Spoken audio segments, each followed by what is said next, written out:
Hello. For those of you that I didn't get to meet this morning, I'm Anna, and I'm so honored to be here today with all of you to celebrate education and fashion. And it's a great, great privilege to be able to say a few words to introduce the First Lady, whose vision and leadership have brought us all together. The word that comes to mind when I think of the First Lady is nurture, and not only because she is such an engaged and loving mother. Through such exceptional programs as Let's Move, Joining Forces, and Reach Higher, she is constantly thinking about how best to provide all of us with the right ingredients for a full life, especially our young people. And education, in her view, is the key to the whole thing. We have to nurture our minds and the minds of the next generation, and that's why we are here today, as she has once again turned the White House into a center of creativity and collaboration for students from across the country. Now, nurturing and fashion are not words you might expect to hear spoken of together. Fashion is often dismissed as anything but. I beg to differ. Fashion provides employment and opportunity for people around the world. Some of you students learned today about the nuts and bolts of the business, which is just invaluable. After all, as anyone at the top of their field will tell you, it's almost impossible to soar without first knowing every inch of the terrain before you. One of my first jobs in the States was at New York Magazine, and one of the very first designers who came to see me there traveled by subway, carrying a small bag of sample designs. He was the CEO of his own company, the PR, the one that answered the phone. He was a one-man show. That young man's name was Michael Kors.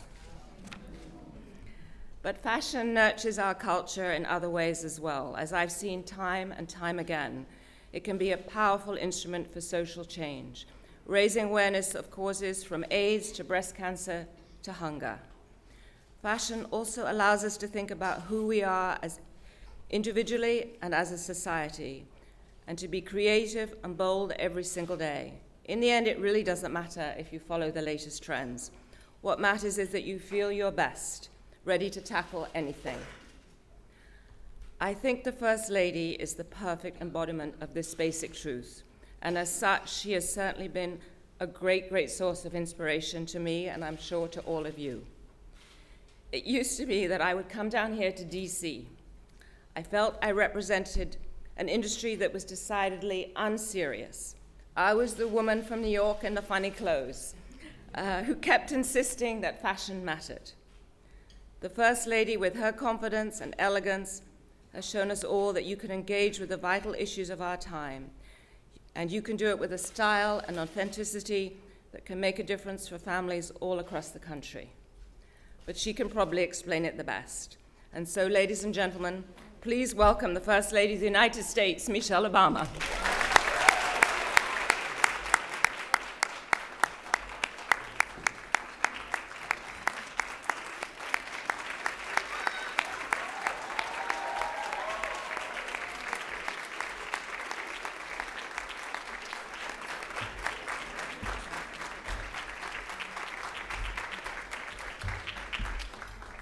Well, hello, everyone. How are you doing? Okay, all right. We're just going to break this up one moment and just say, is this not cool? I mean, come on. You're in the White House. There are some of the most impressive people in fashion here to teach you all and to reach out and to mentor you. And there's food. What more could you ask for? Well, welcome to the White House, and let me start by thanking Anna for that very kind introduction and for her tremendous passion and leadership in making this day a reality. We started cooking this up a little while ago, and it's just been a thrill to be able to bring this vision to reality. So, Anna, thank you so much. I also want to thank everyone from the Parsons, the New School for Design for helping us today, the Fashion Institute of Technology, the Pratt Institute of Technology, along with all of the incredible designers and entrepreneurs, the fashion journalists who have taken time out of their very busy days to be here with all of you. Let's give them all a round of applause. And there are two groups that I want to give special recognition to. First, all of the students and faculty from Parsons who created the incredible decor that you see here on the tables in the East Room. Well done. Thank you guys, thank you so much. And second, I want to recognize the two winners of our design competition for this event. The dress that I am wearing today and the dress that you see here were designed by two students who are with us today. Chelsea Chin. Chelsea, stand up, please. Chelsea designed this dress.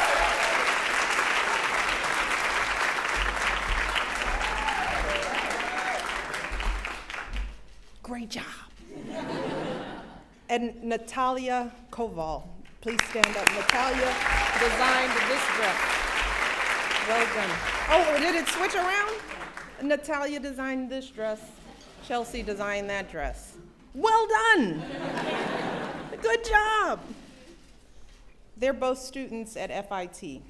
And Natalia and Chelsea, thank you. Thank you for your creativity. Thank you for your passion. We're very proud of you. I hope you had fun doing this. And I want to thank the designer mentors who helped them bring their ideas to life. Philip Lim and Leela Rose. Philip and Leela, thank you both for working with Natalia and Chelsea today. In these dresses that you see and in this room, we see the incredible promise that lies within our next generation. And that's really what today is all about. It's about all of you young people who are here in this room with us, and all the young people who couldn't be in this room, and your dreams. We really do focus on how you're going to get where you're going to go. And that's what this is all about. I know that many of you are hoping to one day pursue a career in fashion, and that's why we invited you here today, because we want you to really understand what it's going to take to be successful. And we want you to see firsthand that a solid education and the willingness to work hard is really at the core of what it's going to take to achieve your goals. Education and hard work, it's that simple. Today's workshop is one in a series of events that we have done over the past 6 years for young people across the country. We have been doing this since the day we entered the White House for young people. We want them to be in this house and experience the things that they're passionate about. And this workshop is one of many, whether it's music or dance or poetry. Our mission is always the same: to inspire you guys to dream bigger, to reach higher, and then most importantly, to pull somebody else up with you along the way. Because you're sitting in this seat makes you really special, but it doesn't make you unique, because you know for every kid that is sitting in this chair, you know probably 10 others who could be sitting in this chair. So that's where the give back comes in, because you've got to be thinking, I was lucky and blessed to be here, so what am I going to do to share these gifts with somebody else? Now, when it comes to the fashion industry, so often people think it's all about catwalks and red carpets and who wore it best, and whether some famous person wore the right belt with the right shoes, like I know what that's like.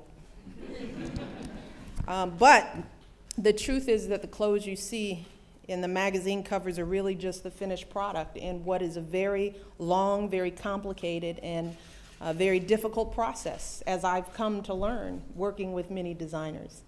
What most people don't realize is that there are so many different aspects to this industry, whether it's business marketing or technology and manufacturing, even agriculture that produces the wool and the cotton that ultimately becomes our clothes. It's a big, complicated industry. The industry is also a huge contributor to this economy. Last year alone, Americans spent more than $350 billion on clothing and footwear. And about 1.4 million American workers are employed annually by retailers and others in the fashion industry. So a lot of jobs, a lot of income that is generated by many of the people who are sitting in this room.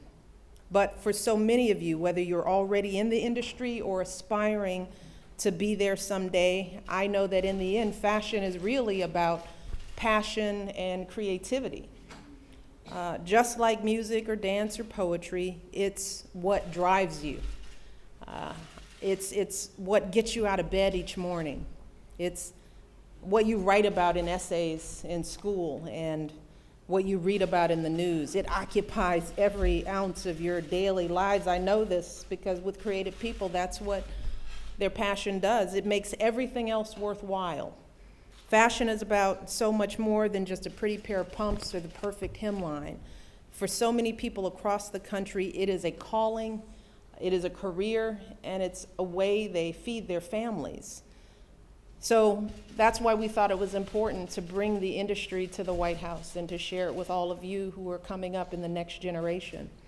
Today in your breakout sessions, you all have had a chance to see all the different aspects of the industry, and there are many, many more aspects. We just didn't have the time. But you learn the business sense that you need to strike out on your own. There's a very entrepreneurial aspect to this industry. You learn the writing and verbal skills that you need to communicate your inspiration with others, because the bottom line is that if you can't share your thoughts and ideas, no one will hear them. There's no mind reading in fashion design. You have to be able to articulate what you want, so you have to be a reader, a writer, a thinker, a communicator. You learn the highly specialized construction skills that you all can only learn through hours and years of education and practice and technical training. You know, this doesn't just come out of just talent, sheer creativity. You have to practice it. You have to learn it. You have to study it. And those are the kind of concrete skills that you all will need to succeed. And it's important for you all to know that there's concreteness to this work.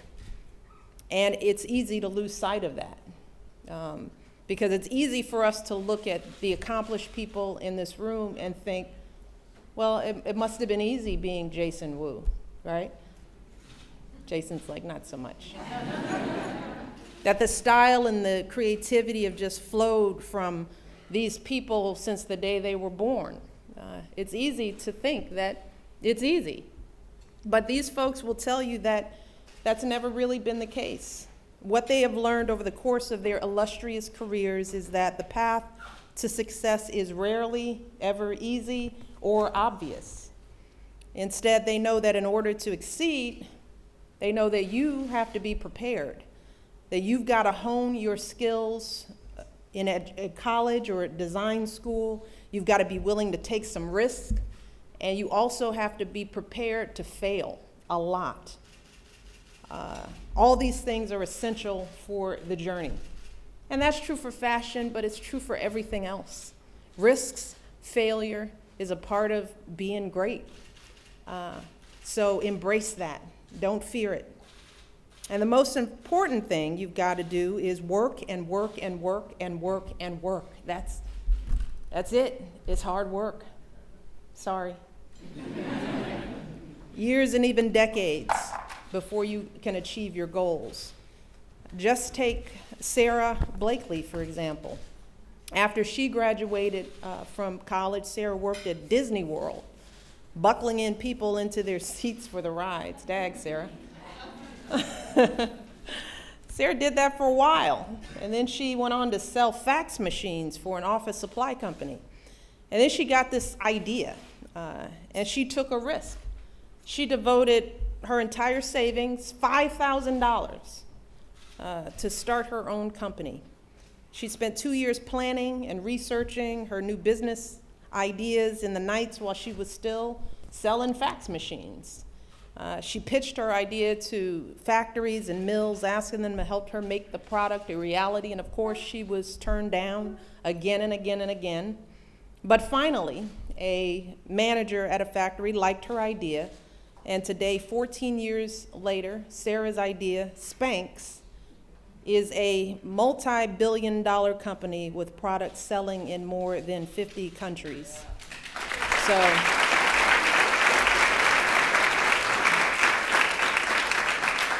and we all wear them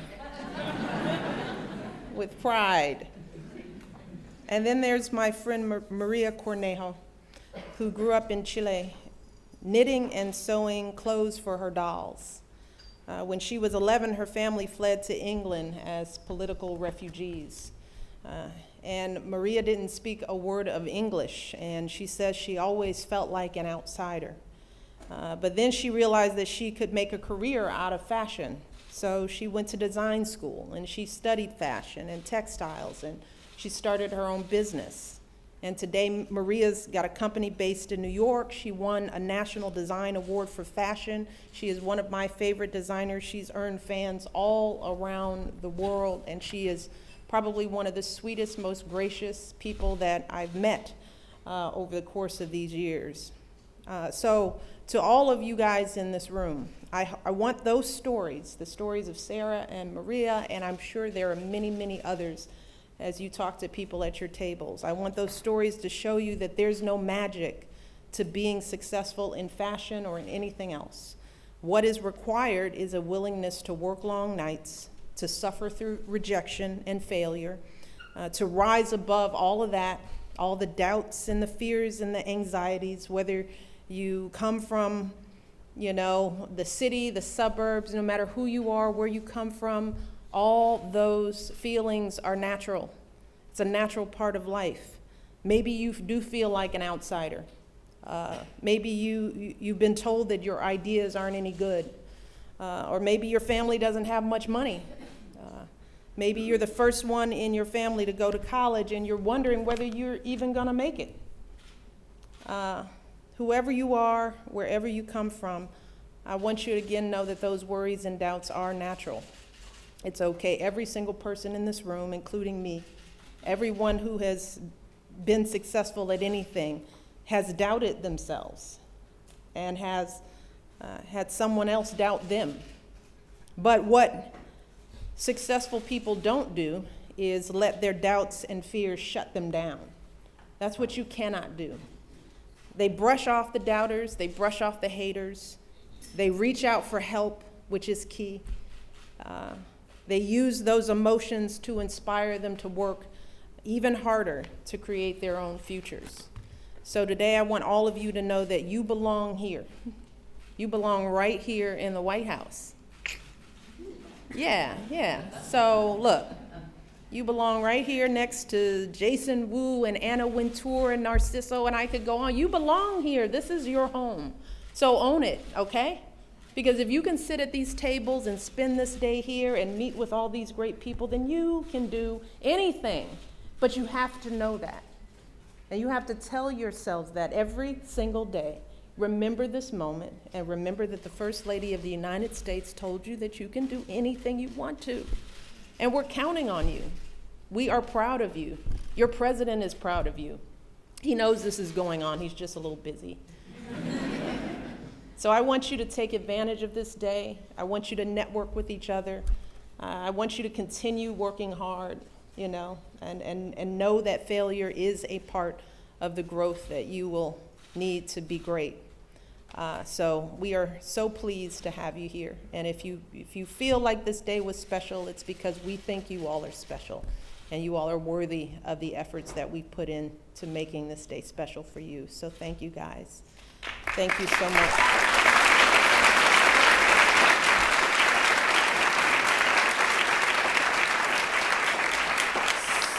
So now, I'm going to make sure you guys eat. The plates are, oh yes, some people have eaten. That's good.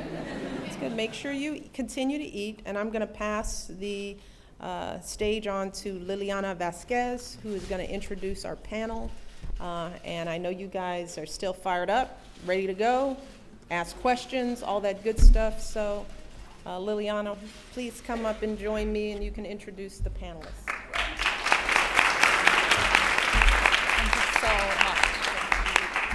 So I really am so excited to be here in front of you, and the panel that I have the honor of moderating today is an incredible group of people. So they're all scattered amongst you. Probably you step up here and join us.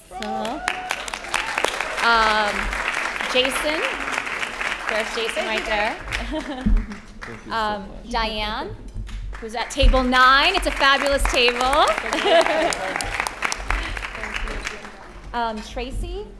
Tracy Reese.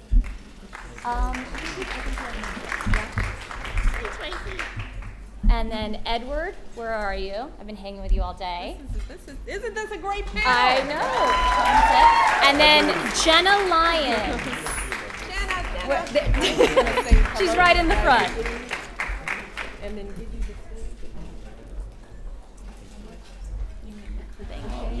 Yes. All right. Have fun.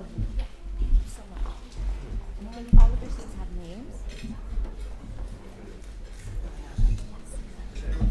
Okay, thank you so much.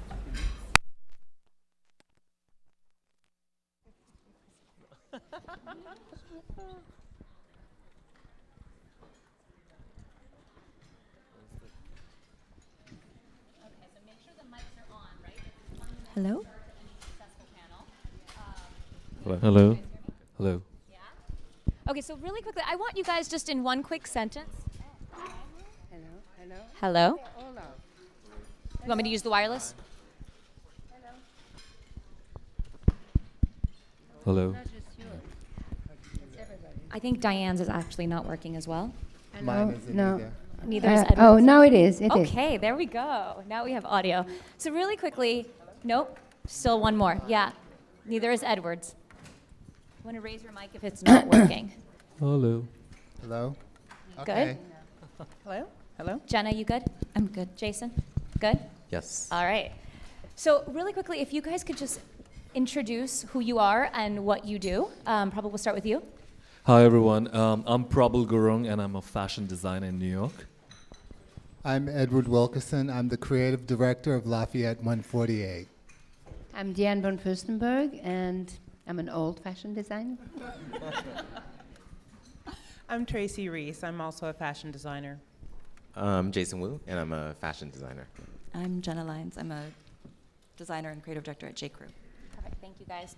Well, I'd have to say that it's really difficult to have a dialogue about fashion today without mentioning just one of our panelists. I think we can all agree.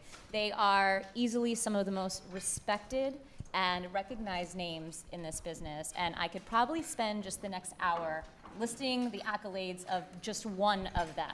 But I only have 45 minutes. Now, their companies represent more than a few $1 billion in sales. They have a combined experience of over 125 years in the industry. Now, that does not make them old by any means at all. That makes them experienced vets that are here to inspire you and show you the ropes. And of course, their companies employ thousands, tens of thousands of jobs across the US and abroad. But enough talking about who they are. I really want to focus this panel on talking about who they were. Who were they as students? Who were they as young people, just like you when they were in high school? And of course, who were they as young designers when they were really just starting to make a name for themselves in this business? And what I really hope to accomplish is to demonstrate that as diverse as they all are and as different as their paths and their backgrounds may be, education is the one common thread that really unites all of their success stories.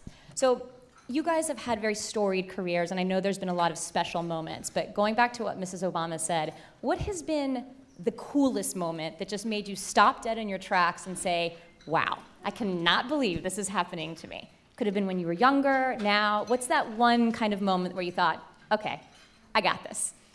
I'm gonna start with you. Me? Wow. Yes. I think today is pretty great. I echo that sentiment. Yeah, I think we all feel that way. And I think being here in the path to getting here has been amazing. It's been tough. It hasn't always been fun. Don't get into fashion if you want glamour. That's really not. It's a side note. It's not the main event. But yeah, this is wonderful. We have wonderful careers, and I think I'm looking at Zach, and he's smiling because we all know we do what we love, and I think that's the most important thing you can take away. Do what you love and put your love into it. Absolutely. Diane? Oh. Well, I think the most important thing to know is that whatever you do at the base, you have to be serious. And if you are serious first, then you can have fun at the top. Then you can be frivolous, mischievous, crazy. But what is important is that the foundation is serious. That's the most important thing. We all, when we start and we are young, unless you know from the very beginning that you're going to be a pianist or a doctor, most of us, a lot of us don't know where we are going to go and don't know what we are going to do. And when you are young, it is most important that first you study, because that first moment of studying, that is what will stay with you forever. And then you kind of have to, life is full of possibilities, and there are doors there, and sometimes there's a door that you don't think is a good door for you at all, and you push your door, and your life changes. So my advice to anyone is just keep your eyes open and be open. Be open to everything. Just be curious. And when I met a man who had a factory, had a printing factory, where he also made a jersey. When he came and invited me to be an intern and to look at what he did, I had no idea that this man was going to be the most important person, almost the most important person in my life. And then I came to America and whatever, and then I made a few little dresses in his factory. Or just the iconic wrap dress that everybody has at least 10 of, yes. But at first it was just, I was very shy about it, and I was just, and then I walked into Vogue, and there was Mrs. Vreeland, the Anna Wintour of my time, and she, nobody understood those stupid little dresses that didn't look like anything. She said, "This is great." I love so that. She encouraged me, and then I followed the encouragement, and I listened to her assistant who said, "Do this and do that," and I did this and I did that. That was 72. In 1976, I was in this room having dinner. I was next to President Ford at the time, and I was also on the cover of Newsweek at 28. So that was your That moment. was the moment. That was her what an amazing moment. And it was just a few years. Doesn't mean that after that it was all heaven and roses and this, because it isn't. It is never roses, and there's always difficulties, and the challenges change and everything. But the most important thing is to be serious and to be true to yourself, because truth will never fail. Thank you, Diane. That was unbelievable. Now, let's rewind for some of you. Go back in time here. I want to know, Prabal, what piqued your interest in clothes first? Just so whoever doesn't know, I'm from Nepal. It's a really tiny little country between India and China.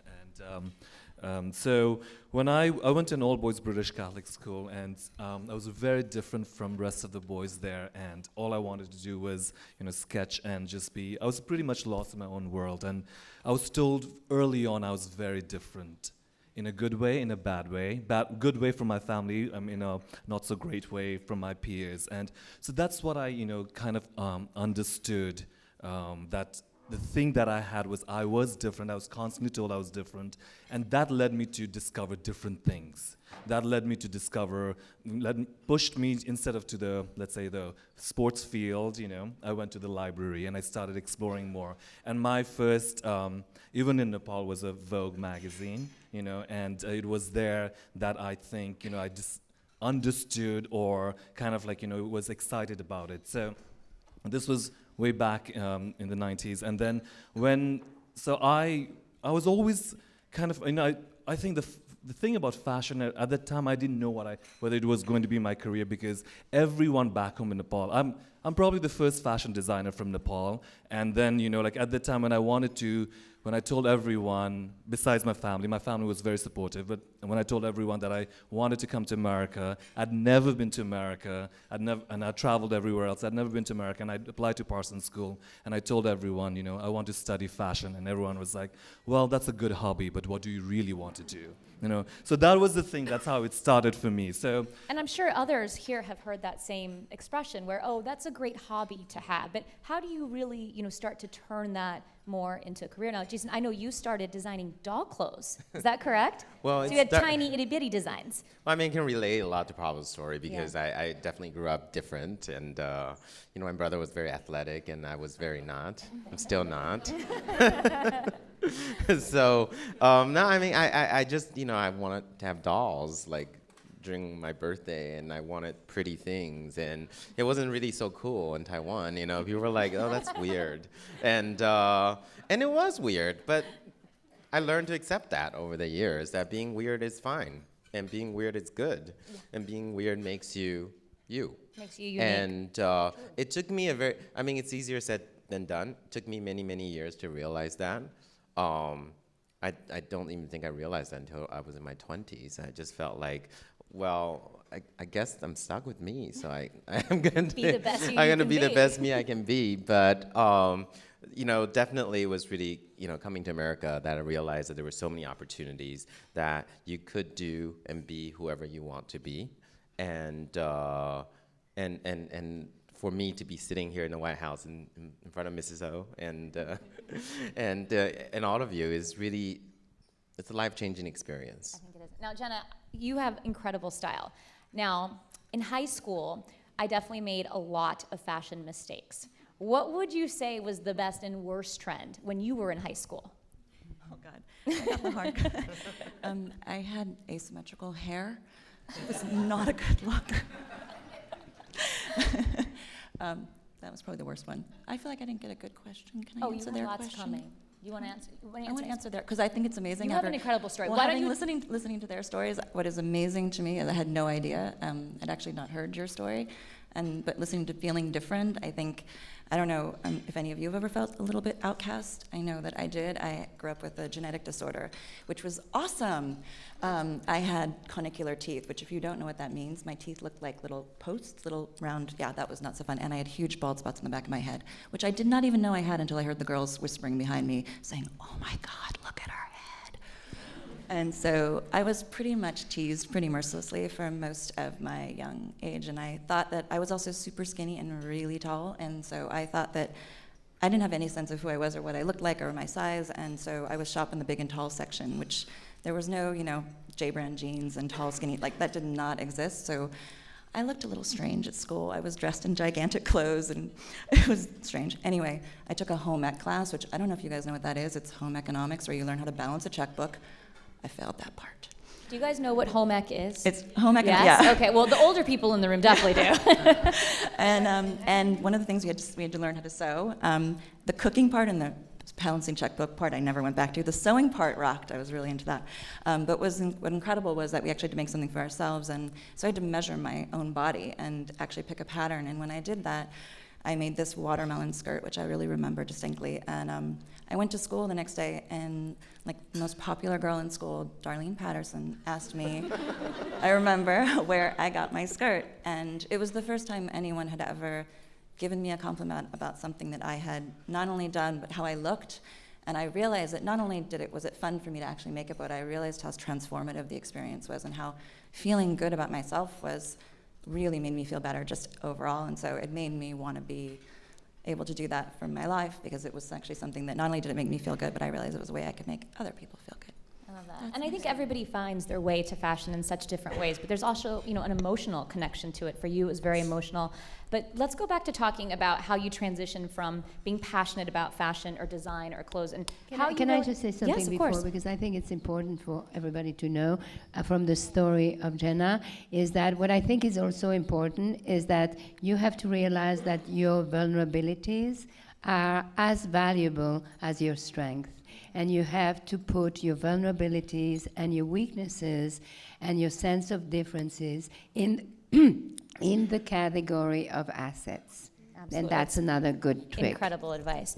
So let's talk about someone, your educational path to fashion. So Tracy, talk to me a little bit about this because you attended public school in Detroit, correct? I'm from Detroit. I'm a proud Detroiter, and I went to public school, from elementary through high school.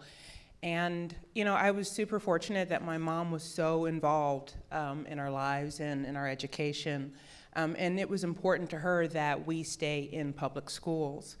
And she was always at school, and she was always threatening to be at school to make sure I was eating lunch instead of chocolate milk and ice cream sandwiches. And, one time I was doing that, and she was, like, standing outside the door, and I was like, she's really here. But it was important to her, and she shopped around, and she changed regions for us and did all kinds of stuff. But it's interesting because out of 3 girls, I was in the middle, and I was always shy. I didn't speak. I didn't talk. I let my sisters talk. They were both really popular. And that was fine with me. I admired them. I loved that about them, and I was fine to just sort of step back. And fashion really brought me out, and it gave me a voice. But going to public school, I think you have to make opportunities for yourself, and I think it's important to be involved in your school environment as much as possible. I had clubs every morning. I was at school at 7:15, French Club, Honor Society, American Youth Hostels. Don't ask. We would go cross-country skiing. But I wanted to be involved, and I had a high school, luckily, that promoted that kind of involvement, and it was exciting. But I got to meet people from other curriculums and, other neighborhoods, and developed a community of friends. And everybody was doing stuff, and we were able to support each other. And luckily, we had fantastic teachers who enlightened me about Parsons.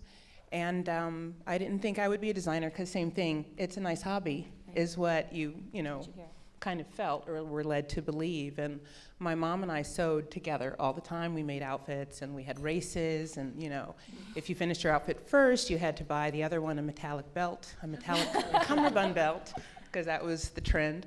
But I always thought it was a hobby. I didn't think it was a serious profession until I came to Parsons, and I won a scholarship to Parsons for a summer program for high school students. And I was always very focused in school and very competitive, mostly in a good way. And it was important for me to achieve and get good grades. And that allowed me to get scholarships to school. So the summer program for high school students was amazing. And I encourage you all to look for these opportunities. They're not going to present themselves to you necessarily, but if there's something that you're interested in, do the research and find out what opportunities are available to you. What can you, how can you access your dream? Absolutely. Now, Edward, I want to talk to you a little bit about going back to your high school days. You were also very creative from the start. You're an incredible artist. You're an incredible designer. What are some creative and easy ways that these students and underclassmen in college can expose themselves to creative environments or skills if maybe they're not offered in their high school? Well, you can go to a museum to start. I was constantly in museums, but I wanted to be an architect first. So design really came second.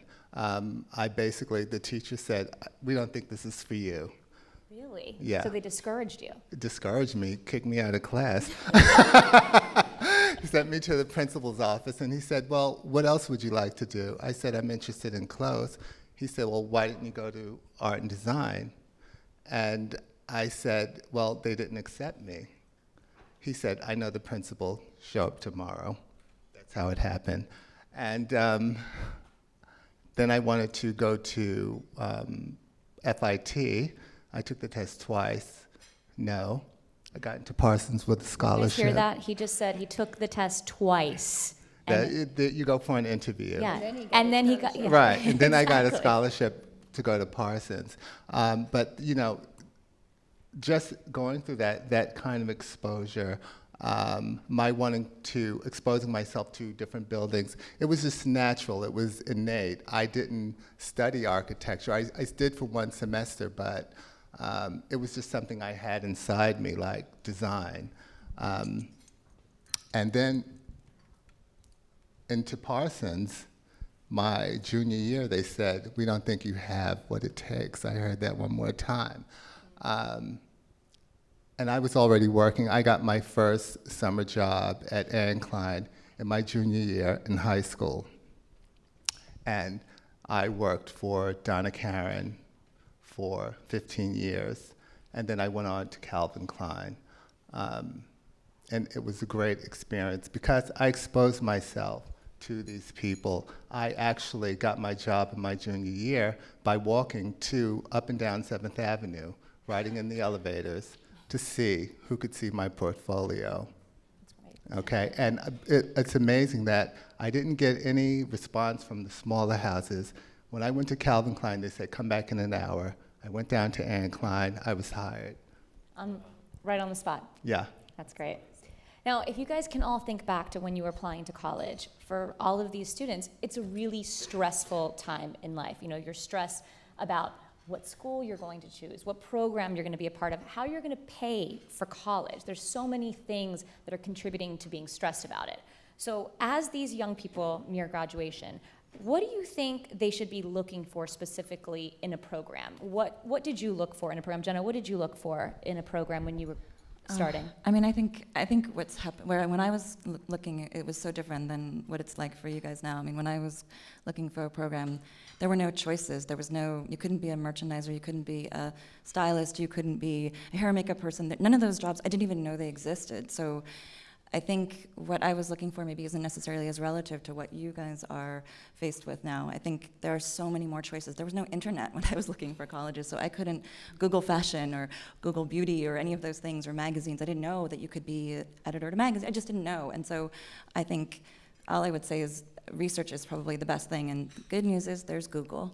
Use it healthily, widely, and see what is exciting to you. You know, you may not want to be a designer, you may not feel as comfortable sketching, but you may love clothes and maybe you'd be a great stylist, or maybe you could actually be an amazing tech designer and you want to actually do more about how the clothes are made, or maybe you want to, do something where you're actually working on fabric and maybe textiles get you excited and you want to do fabric research. There's all kinds of jobs. A ton of opportunities. The other thing I think is so incredibly helpful, and if you can, before you are looking for college, if you can, during high school years, try and get an internship.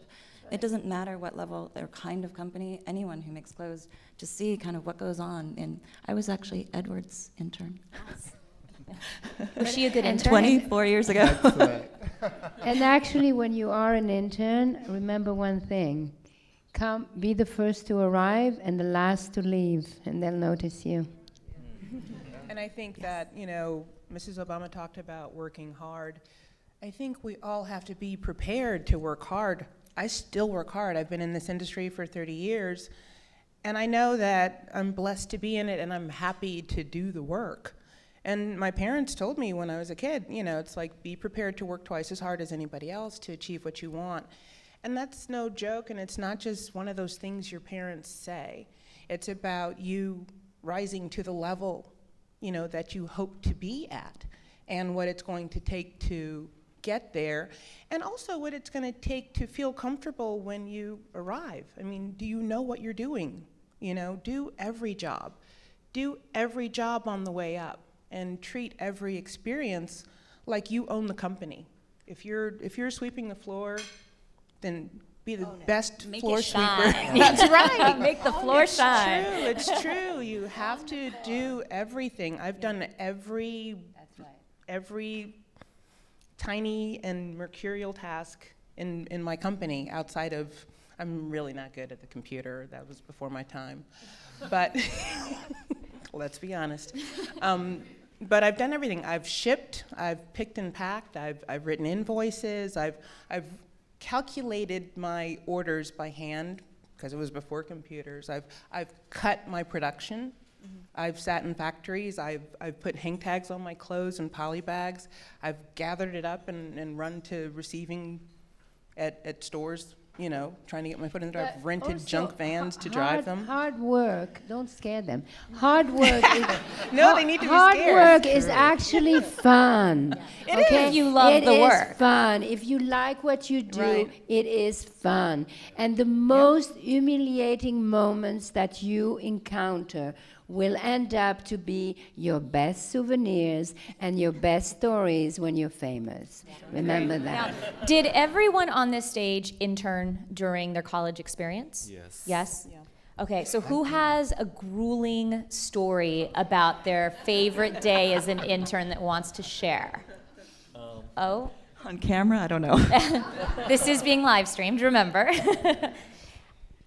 Anybody? Oh, you're looking at me. I'm looking at you 'cause you did say something. Okay, so I barely made it through college. I did not have a lot of money. My mother is a piano teacher, not exactly the most lucrative job you can have. And so it was pretty tough at the end, and I was interning at Donna Karan. And I don't know if you guys can really, it's hard to put this into perspective, but when I was working at Donna Karan, when Edward was, it's kind of shocking to hear the story that he didn't get in, because he's probably one of the most incredible designers I've ever seen. I'll never forget walking in and seeing his sketches on the wall. I was mesmerized. I don't know if I think I told him this, that I took them and drew over them at night and sketched over. He was incredible. At any rate, so I was excited on my first day, and I came in sweatpants because that's kind of all I had, and everyone is wearing like 40 ply cashmere and like dripping in it in like 7 layers, and I'm like, hi, I'm your intern. I was mortified. And the room is tiny, so there's no place to hide. And so I went over and said, what can I do? And Anne Gorfinkel, who was the fabric person, said, can you just go and clean that closet? I was like, yes, I am on that. I will clean that closet right now. I'm so much happier in the closet. And I went into the back room, and I walked in there, and it was unbelievable. It was their vintage closet, so it was all of their archive samples of beautiful beaded garments and vintage pieces that they had collected for inspiration. And I got to spend the entire day cleaning a closet. It was the best day ever. So see, cleaning a closet Anne isn't was that the- bad. You never know what's behind the doors of the closet. And So Anne was an intern too. everybody. I was not an intern. I was never an intern. I went straight to. I didn't know about internships. I didn't know about it. There were no blocks. I said, I need a summer job, you know? It was And a I different said, time. Now you yeah. guys have so much access to find out about internships online. I mean, if you just Google the word internship, who even knows how many listings will come up? And I think the lesson is that everyone, that's done it, it's been an incredibly positive experience. So I want to ask you, what's one of the most positive learning experiences that you had as an intern, and where did you have your internship? The first thing that I think with internship or like working as an assistant designer, design assistant at different houses, what I learned pretty early on was, when a lot of us, when we were in school, we had this idea about, you want to be a designer, you want to be famous and all that stuff, the glamorous aspect. I pretty much learned early on that, fame is the byproduct of hard work. And that was the first thing that I learned when I was an intern there. So my internship was at also Donna Karan, and it was. And however, it was pretty much that kind of thing. Like it was the internship. What it taught me was there are a few things that you needed to have to follow your dreams and everything. Was the passion, commitment, and the grit. I think there are a lot of talented designers out there and a lot of talented people out there. What I always question myself, and as a student, as an intern, as an employee, and now as owning my own company also, I always question, how long are you willing to go on?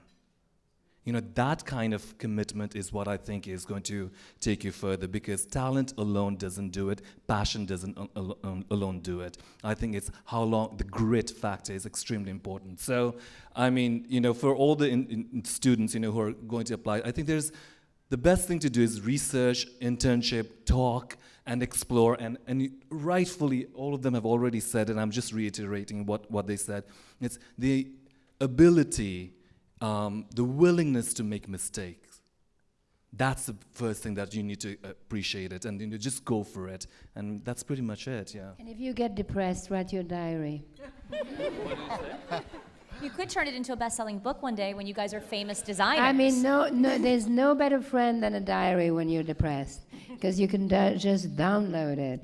And I think Just make sure you don't write anything you know. No, it But doesn't not a matter. burn book. You want a diary, Doesn't not a burn matter. book. As long as you say the truth, I think the most important, the other big advice that I will tell anyone, but especially young people, is that the most important relationship in life is the one you have with yourself.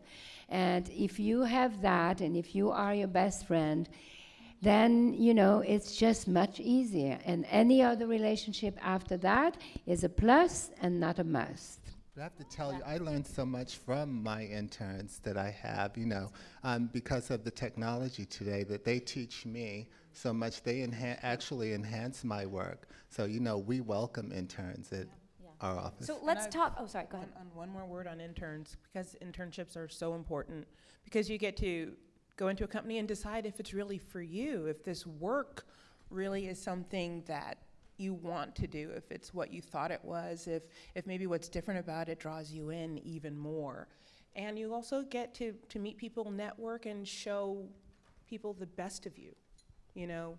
I mean, these are people that you can call for references. I've hired so many interns in our company, and it's really, if I see someone who, they've got a good personality and they fit in well and they're willing to do whatever is necessary, I will hire that person over someone who is extremely talented, because I know that they're going to help me run my company, you know, and they're going to take pride in their work. So let's talk about getting these internships. When these students are putting together a resume or a portfolio, what are the important things that you guys look for that they can focus on, whether they can focus their coursework to kind of help them pursue that, or what are those buzzwords and what should they be doing outside of school? Because I don't think fashion is just about what you do in school, it's also pursuing it through hobbies and interests. What are things that stand out on a resume or in a portfolio? Their skills. Jenna has a great. I have some. Okay, rule number 1, spell my name right. I mean, Spell her name the right. number of times I've gotten letters from people, first of all, they're not hand-signed, spell the name right, do some research, find out who the person is that you're sending the letter to. It's so important. I cannot believe how sometimes people make simple mistakes. That resume goes in the trash. If you can't take that moment to spell someone's name right, it's important. The other thing is write a handwritten note. It's so important. It's so hard to cut through these days. And with email, don't email somebody and ask for an internship. Write a handwritten note. It stands out. People will remember you. Don't write it on crazy handwriting paper. Just pick something clean and normal. Black and white is good. Don't go crazy. No flowers. And those things really they're meaningful. They'll stand out because it's so unusual to get a handwritten note and a hand addressed note in the mail. And I'll look at that before I'll look at the 10 other things that come through my email box. And I think you can't underestimate. And also write a thank you note. If you get an interview or if you get someone who calls you back, send a thank you note. It really matters these days. It matters more than you will know, because as email and electronics it's changed the industry. It has made the communications and the way that we communicate so much more valuable when someone takes that time. So think about that. And the personal touch is really, really valuable. Most companies, we have a part on our website that lets you know where to go to find an internship. I would imagine that most of the bigger companies that you know do. I don't know if you guys, some of the smaller companies, and oftentimes, especially with smaller companies, if you're interested in them, you have no idea. They don't have the time to go and search for you, so you have to search for them. If you want to work for Jason, write him a handwritten letter and tell him why. Trust me, that'll be more meaningful than just putting your name in line and putting it in an inbox. Well, I agree. It's always to take the time and to know what you're getting into. And as to what Jenna said, when you write a letter, double check. Don't say, "Dear Mr. Wu, I'd love to intern at Donna Karan." Edit your letters would be very nice. I've gotten that before. And always edit your letters and then be personal, because no one can take that away from you. You are the only you there is, and just by a simple note that has no frills can mean the world. I keep all of my notes, and I just think that they are something that I really remember, especially in today when there's so much noise and there's so much disposable things, that when somebody takes the time to send me something handwritten, and trust me, it always gets to the person. No matter how big the office is, it always gets to the person. I think sometimes people get worried that it's not going to get to the right person, Yeah. but you guys have assistants and departments that will make sure that it gets to the people that you're trying to get it to. So Well, make the effort for sure. It stands out. A handwritten note will stand out, and I think people give it more care, honestly. And I also work think- work on your portfolio. I mean, your portfolio is so important. What you show and how much love and the presentation and the cleanness and the point of view, and also your portfolio is actually not important just for the people that you show it to, but it's important to you because it's really your first juice. It's your first collection at school, or it's your first drawings. And they actually later, much later, if you look at it, you will realize that it actually said a lot about who you are and even who you became.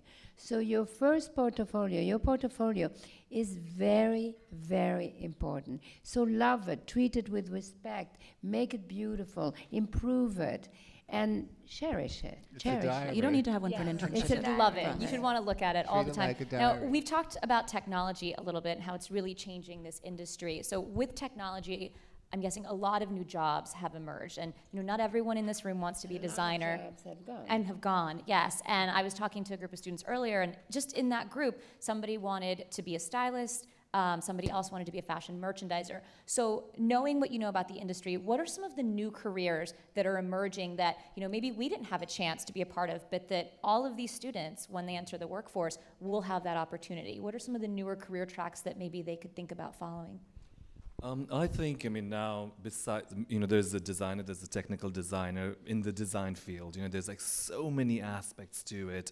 There's a print designer and all that stuff. But I think, in 3D, and then there's in public relations, and there's like earlier on, I think they used to just have a PR director, PR manager, VP of communications. Now they have a social media, director. The technology has completely changed how we interact, in this industry. So, is there anything else you guys can think of? I think there's a whole, from where I wish the question should be asked. Someone like Ava Chen. I think you might have she's Yeah. very prolific out there. I'm going to come out to Ava. Yeah. Do you mind if you take that question? Yeah. Yeah. Okay. Sorry. Not to Ava, put you on the spot. Yeah. And then I'm actually, as soon as I ask her the question, I want to hear from you guys. I know this morning I asked you to think about some questions. So if you have a question, please raise your hand and find me. Or there's also 2 people with mics circulating around. If you can grab one of them, they would love to take your questions. Right, guys? Yes. Okay. Oh, no, she has the mic. Oh, you do? Okay, great.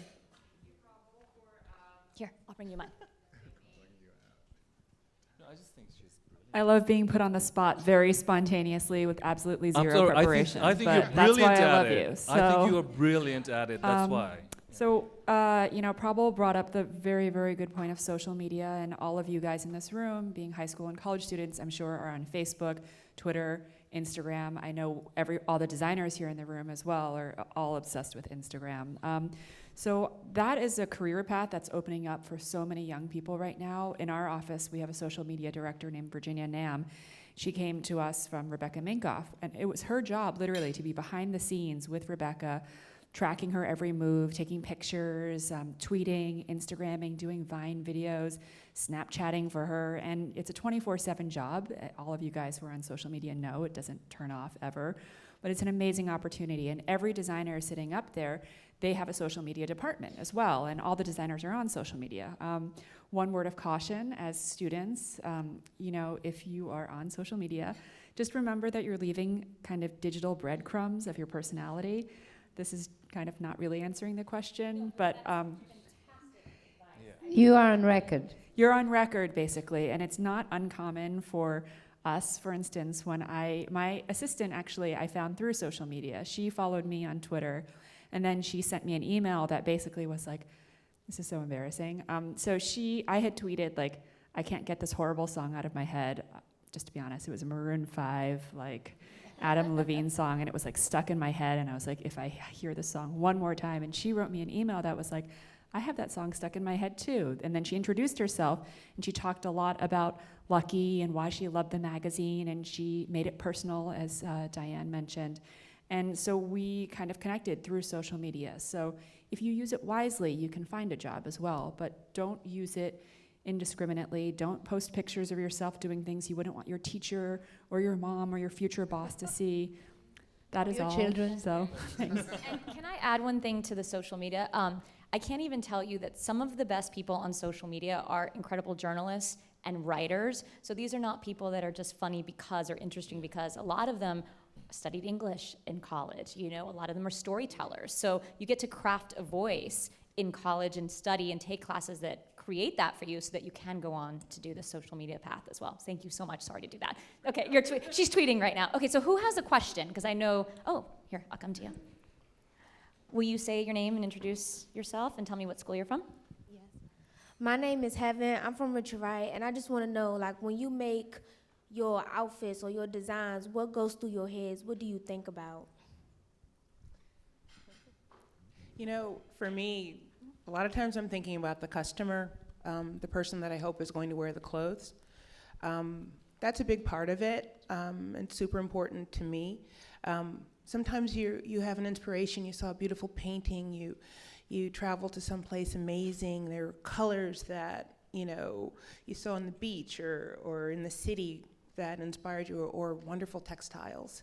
But ultimately, I want the clothing to get worn. So I'm thinking, how can someone wear this fabric? How can I make this a beautiful dress or a coat or something like that someone can wear and enjoy and really get some use out of? I immerse myself. I travel a great deal, so I basically immerse myself, whether I'm in Bali or I'm in Asia, or you know, I make it come to life through prints, through fabric, depending on the season. I try and be as creative as I possibly can, and then, like Tracy said, I have a customer that I sell to, so I try and keep her in mind at all times. You know, depending on her body type, there's so many different body types out there, and you can't really dress everybody, but that's where the challenge comes in, is figuring out how can you maximize a garment and how many people can wear it. I'm constantly thinking like that because, you know, I just can't go off into the dreaming has to stop at some point, and it has to land into reality. So that's where the real challenge comes in for me.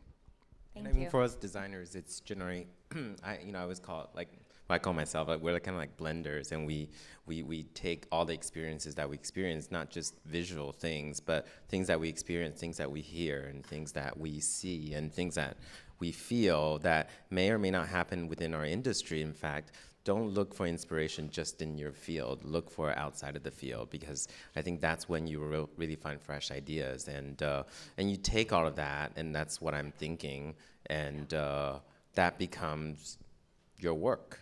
You know, we put it all together, And every designer approaches it in a different way. We talked about Maria Cornejo.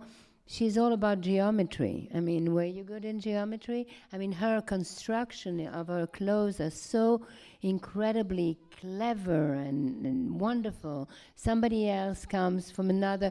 Everybody, you know, everybody has a different point of view how they get there. Me, I just like to make it practical and sexy and somehow combine it, you know? And everybody goes their own way, and everybody finds their own, you know, DNA. And after that, you call it a DNA or brand or shut up, you tell me.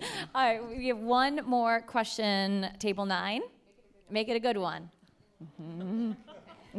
Stand up. What's your name? My name is Laura Mejia. I'm from High School of Art and Design. And my question is, before you guys were fashion designers, did you guys have any inspiration that motivated you to want to be a fashion designer? I'll answer that because I'm from art and design.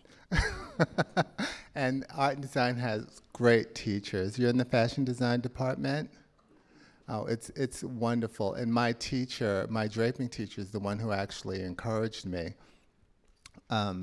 to get out there, familiarize myself with different designers. So she was really a big help. She actually got me my first interview with Mary McFadden.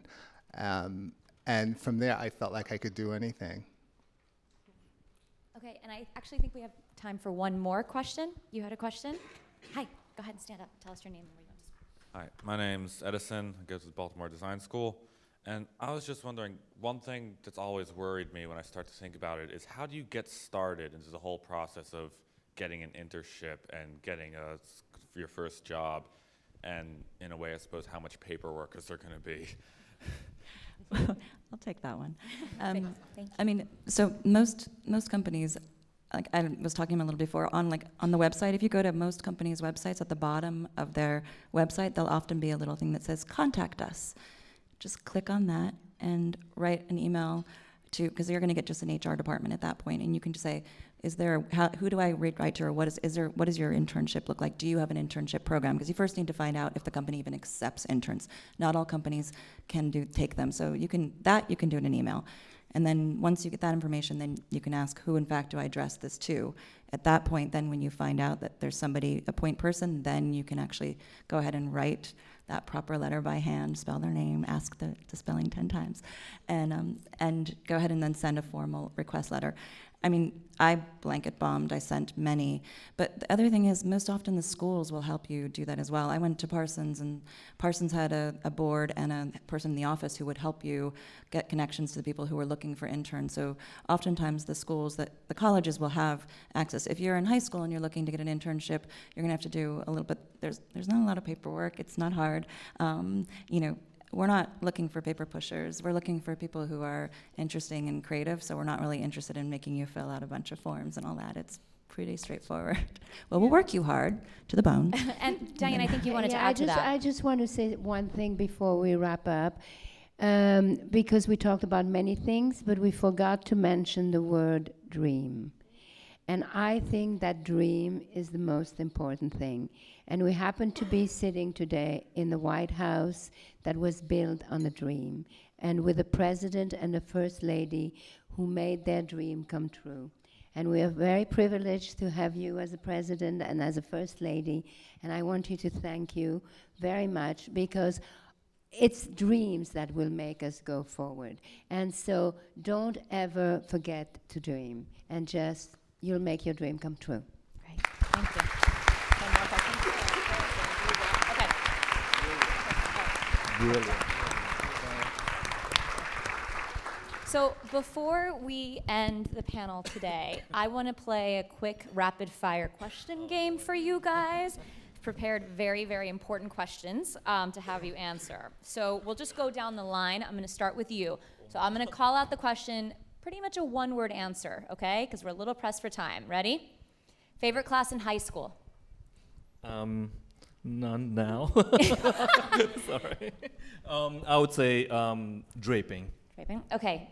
First record or CD you bought? Don't date yourself. No. Stevie Wonder. Oh, I like that. Who should everyone follow on Instagram, Diane? Oh, Rihanna. Oh. She's not there anymore. This is their audience. They're into that.